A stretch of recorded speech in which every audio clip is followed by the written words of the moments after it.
voilà, l'histoire de France est faite de découvertes impromptues, hein. Vous savez, au hasard d'un vide-grenier, on découvre des manuscrits, un vieux tableau, caché derrière une vieille pierre, hein, les fondations d'un bâtiment, on retrouve comme ça, hein, les manuscrits de la mer morte dans une grotte, etc., etc. Et ben, nous avons eu la chance, dans le grenier de la mairie du Havre, oui, on peut dire qu'on a eu cette chance-là de découvrir un morceau d'histoire de France, hein, puisqu'on a découvert 3500 pages de la biographie de René Coty.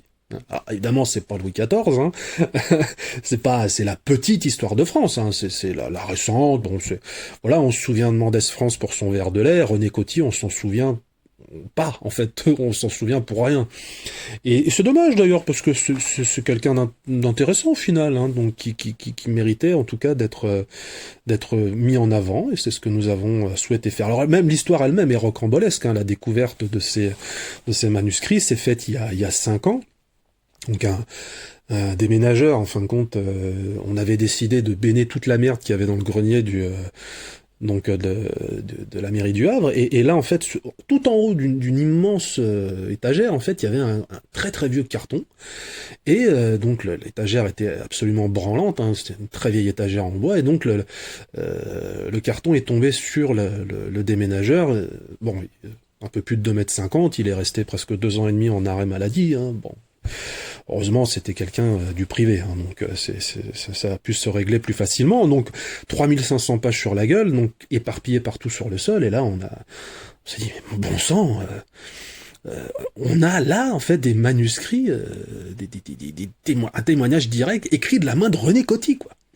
Donc on a pris les 3500 pages, on a refilé ça à un service civique qui glandait dans le service culturel de la mairie, et pendant plus de 2 ans et demi, en fait, il a, presque de manière obsessionnelle, enfin, ils se sont relayés à plusieurs, hein, on a mis tout ça en ordre, hein, puisqu'il y a 3500 pages, et on a envoyé ça à peu près à toutes les maisons d'édition, qui nous ont tous claqué à la porte, sauf Gallimard, qui a décidé en fait d'éditer, on les remercie, hein, donc les mémoires de René Coty. Alors, parmi ces 3500 pages, il y avait quelque chose d'encore plus incroyable, c'est-à-dire qu'en fait, il y avait des poèmes de René Coty. Et là, on découvre que René Coty a été poète. Et là, on est dans la folie totale, c'est-à-dire qu'on n'est plus sur l'homme politique. On a un René Coty qui a 9 ans, on est en 1891, donc fin du 19e siècle, et il écrit des poèmes absolument charmants qui seront édités dans un deuxième temps chez Gallimard, hein, donc j'invite les gens à découvrir, hein, les poèmes de René Coty. Ils seront exposés dans le hall de la mairie du Havre, hein, évidemment. Je voulais vous en lire un qui parle d'un certain Antoine. On ne sait pas vraiment qui était cet Antoine, peut-être un camarade, un cousin, un frère de lait, on n'en sait rien. Donc on découvre cet Antoine. Antoine regardit le pot de confiture qui était sur l'armoire. La mémé d'Antoine cachait ses pots de confiture. J'ai trouvé la cachette de mémé. Je vais pouvoir manger ses confitures, se dit Antoine dans sa tête. Il monta un petit tabouret qui le fit se surplomber afin d'en saisir le pot. Tout de joie, il dégrafa le pot. C'était de la confiture de betterave. Antoine adorait la confiture de betterave, surtout celle à la betterave.